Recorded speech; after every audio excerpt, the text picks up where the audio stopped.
A while back, I made a video called Beneath the Debates. The whole point of it was to say something I still believe with everything in me, that underneath all the arguments about the end, there's a shared confession the church has held for 2,000 years, and that confession is enough to stand on. And I got a response to that video that I've been thinking about ever since. It went something like this: I want to believe that, but the disagreements are still right there. They're loud. They divide churches. They end friendships. So is unity in eschatology really possible? Or is that just a nice thing to say? That's an honest question, and it deserves an honest answer. So let me ask it plainly. Can there be unity in Christian eschatology? Or is that just naive? Let me tell you what this video is going to do and what it isn't. It is not going to resolve the debates. I'm not going to settle the millennium or the timing of the tribulation or the order of events and then send you off finally agreeing with each other. That's not the job, same as last time. What I want to do is harder and I think more useful. I want to look straight at the disagreements and be honest that they're a real problem. And then I want to ask a question we usually skip right past. Where does that problem actually live? I am not going to tell you your view is wrong. I'm not asking you to change your position by the end of this. I'm not going to pretend everyone will agree if they just try harder. But I am going to point at something simple that's easy to walk right past. The Bible is not divided. But if the people who read it are, then the problem has to be somewhere other than the Bible. Start with what's already true, because it's easy to forget under all the noise. There is a unity in Christian eschatology. There always has been. It isn't naive and it isn't new. It's the oldest thing the church has. For 2,000 years, in every century, on every continent, through every kind of hardship, Christians have confessed the same hope about the end. Not a chart, not a timeline, a confession. Christ reigns, Christ will appear, the dead will rise, evil will be judged, the kingdom will come in full. That's the floor. And when the early church wrote the creeds, the Apostles' Creed, the Nicene Creed, that's exactly what they wrote down. They confessed that Christ will return, that the dead will be raised, that he will judge, and that his kingdom has no end. And then they stopped. They didn't map the sequence. They didn't codify a millennial position, even though likely they had one. They didn't ask anyone to settle the tribulation before they could belong. They held the promises with total certainty and left the details open. That wasn't weakness. That was wisdom. I walked through all 5 of those convictions in that last video, so I won't redo that here. I'll just say again what I said then. This shared confession is real,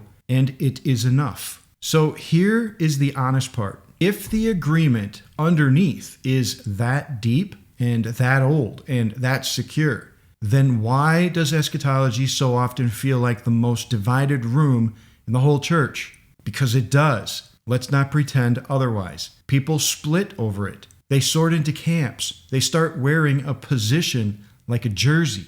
And somewhere in there, the disagreement quietly stops being a conversation about Scripture and starts being about which side you're on.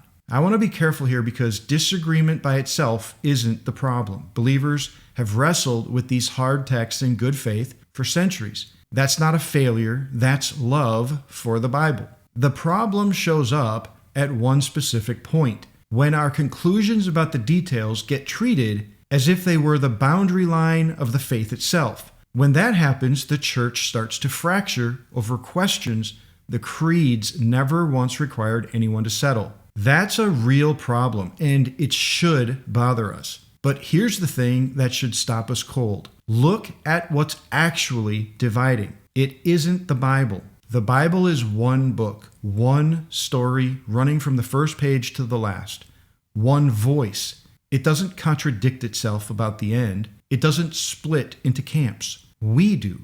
So if the book is one and we're divided, then the division was never in the text. It's in us. More precisely, it's in how we've been reading. And most of us, and I include myself for a long stretch of my life, We're handed conclusions about the end before anyone ever taught us how Scripture actually speaks about it. We learned the answers before we learned the language. That's where the fracturing comes from, not a divided Bible, from a reading we were never really trained in. I want to slow down right here because this is the whole thing. The Bible is not divided. It is one voice telling one story from beginning to end. The division we feel so sharply, it was never in the book. It's been in the reading the whole time. And we didn't choose that on purpose. Most of us were simply never taught to hear how Scripture speaks before we were asked to take a side.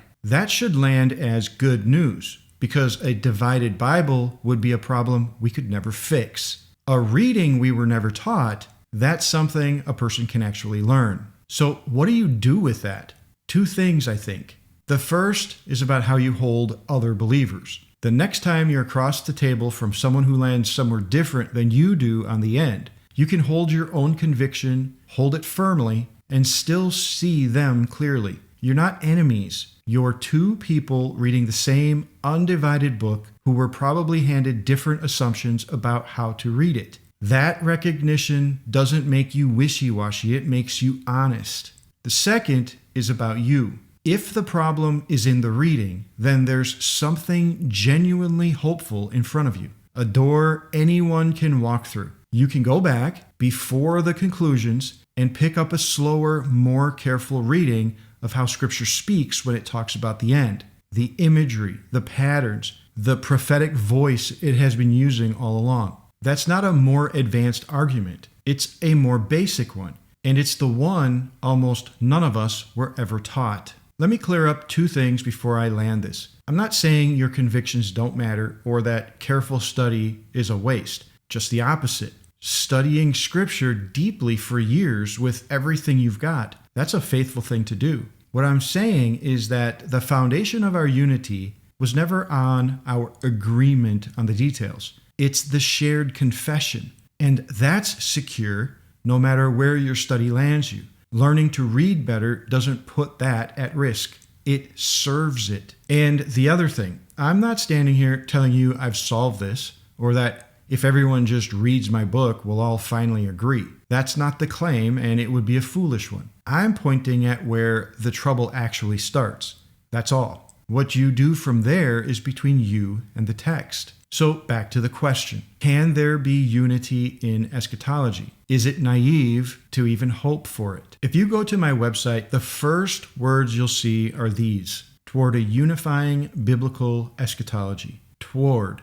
I chose that word on purpose. Not we've arrived at, not here's the system that finally ends every argument. Toward. A direction. Because that's the honest answer. The unity I can point you to is real because it comes in two forms. One is already finished, and it's enough. The confession the church has carried for 2,000 years. Christ reigns, Christ will appear, the dead will rise, evil will be judged, the kingdom will come in full, and it is enough. The other isn't a finish line. It's a direction you can actually start walking. What that same page calls a slower, more careful reading of Scripture's vision of the end. Not a better chart, a better way of listening. And as we learn to listen, we will stop hearing a divided Bible and start hearing the one voice it's been all along. That slower, more careful reading is exactly what my book is for. It's called How Scripture Speaks About the End, and it's available today.